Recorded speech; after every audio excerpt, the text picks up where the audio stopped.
चलिए किस तरह से आपको परमिशन मिली है, किस तरह से यहाँ से जिला प्रशासन ने आपको जो है गाइडलाइंस बताई? संबंधित थाने पे पहले सिग्नेचर होती है, जो चौकी इंचार्ज की वो ही अली भाई इस साइड देखिए, जिला अध्यक्ष हमारे जो फ़हीम भाई हैं, इन्होंने थाने से जो परमिशन ली, उसके बाद इन्होंने एसडीएम से ली, जो हमारे शहर के एसडीएम है, उन्होंने जो परमिशन दी वो परमिशन की फ़ोटो है, फ़ोटोकॉपी होगी, आपको मिल जाएगी अगर आप चाहेंगे तो। क्या क्या परेशानी आई परमिशन? परेशानी यही आई, हमें सूचना मिली है, पता चला कि जो यहाँ पर और पार्टियों के लोग हैं वो नहीं होने देना चाहते मजलिस की यहाँ पर मीटिंग। सबसे बड़ी परेशानी यही है। पिछली बार भी हमारी नौचंदी में मीटिंग थी, तो जो हम लोगों को पता चला कि अधिकारियों के ऊपर यहाँ के लोकल नेताओं का प्रेशर था, यहाँ मीटिंग नहीं होगी। क्या लगता है किस वजह से नहीं चाहते हो आपकी यहाँ में? जाहिर सी बात है, इसी वजह से नहीं चाहते क्योंकि वो जान रहे हैं कि ये माहौल ऐसा हो रहा है कि मुसलमान अब अपनी पार्टी अपना झंडा बना रहा है, एक छत के नीचे आ रहा है। तो जाहिर सी बात है, उन जो धर्मनिरपेक्षता का लिबादा ओढ़े हुए पार्टियां हैं, उनको ये एहसास हो गया है कि मुसलमान अब एक हो जाएगा तो हमारी चलेगी नहीं। जब कुछ लोग इसी बात का एक मुद्दा बना रहे हैं कि ओवैसी की जो पार्टी है वो सिर्फ मुसलमानों को लेके आगे चल रही है, बाकी और धर्म की कोई बात नहीं करती। नहीं, हमारे मोर्चे जो हैं और सीटों पर हमारे मोर्चे भी लड़ेंगे, उसमें हमारे दलित भाई भी हैं, हमारे पटेल बिरादरी के भी भाई हैं, और भी लोग हैं हमारे, उस पर ऐसी बात नहीं है। तो कितने पार्टी है, पढ़े लिखों की पार्टी है। और कल की जनसभा में कितने लोग जुट रहे हैं, कितनी भीड़ आपके इसमें आ जाएगी? अब वो अल्लाह ताला ही जानता है भाई, हम नजूमी तो हैं नहीं कि हम बता देंगे कल कितने हैं। कल आप लोग रहेंगे, आप लोग देखेंगे इंशाल्लाह कितने लोग आते। फिलहाल क्या लगता है 2022 चुनाव को लेकर कितना रंग पार्टी दिखाने वाली है? जो रंग दिखाने वाली है, मुसलमानों को एहसास हो गया है कि पीछे चलते चलते कुछ हासिल नहीं होने वाला, क्योंकि पीछे चलने पर ये सोच लेंगे कि मुसलमान अपना पैर न जमाने पाए तो किसी मुसलमान को ये मजबूत होने नहीं देंगे। क्या मुद्दे होंगे पार्टी के चुनाव को लेकर? मुद्दा सबसे बड़ा एजुकेशन का होगा, मुसलमानों की हिस्सेदारी का होगा, मुसलमानों के ऊपर जो और जो माइनॉरिटी हैं जिनके हक हिस्सों को छीना गया, वो मुद्दे होंगे हमारे। और बैरिस्टर असदुद्दीन ओवैसी साहब मुसलमानों को ऐसे काबिल लीडर मिले जो हमारी लड़ाई सदन में, मीडिया में, हर जगह लड़ रहे हैं, हमारी वकालत कर रहे हैं। तो मुसलमानों को ये एहसास हो गया धीरे धीरे कि ये जो सापा है, बसपा है, कांग्रेस है, ये अपने ऑफिसेस से जो एक हम लोगों के बीच में रूमर फैलाती है कि बी टीम है, क्योंकि ये जानते हैं कि मुसलमानों को बी टीम करके वर्गलाओ, वरना ये अगर एक हो गए तो हमें इनको 150 सीट देनी पड़ जाएगी और एमआईएम फिर सरकार बनाने बिगाड़ने में दखल रहेगी, तो मुसलमान का हमें हक देना पड़ जाएगा। ओवैसी जी के साथ और कौन शामिल हो रहे हैं कल सब?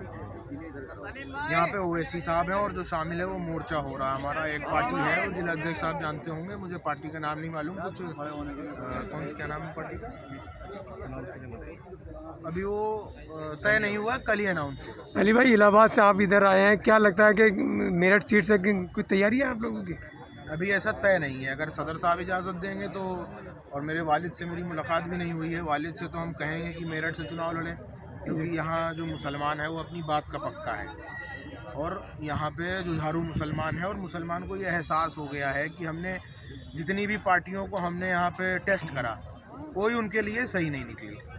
सब ने जैसे दूध में से मक्खी निकाल फेंकी जाती है, वैसे मुसलमानों को निकाल के फेंक दिया गया। और यहाँ मुसलमानों के आप गलियों को देखिए, सड़कों को देखिए, घरों को देखिए, तो आपको एहसास हो जाएगा कि जो पार्टियाँ यहाँ थी, यहाँ से मंत्री भी बने, यहाँ से विधायक भी थे, यहाँ से सांसद भी थे, लेकिन उस तरीके से मुसलमानों का काम नहीं हो सका। तो क्या चुनाव में किसी पार्टी के साथ गठबंधन को लेके भी कुछ रास्ते खुले हुए हैं, या अकेले ही दम पे चुनाव लड़ा जाएगा? मुसलमान हमेशा 1400 साल से अकेले दम पे लड़ता आया है और आगे भी लड़ेगा।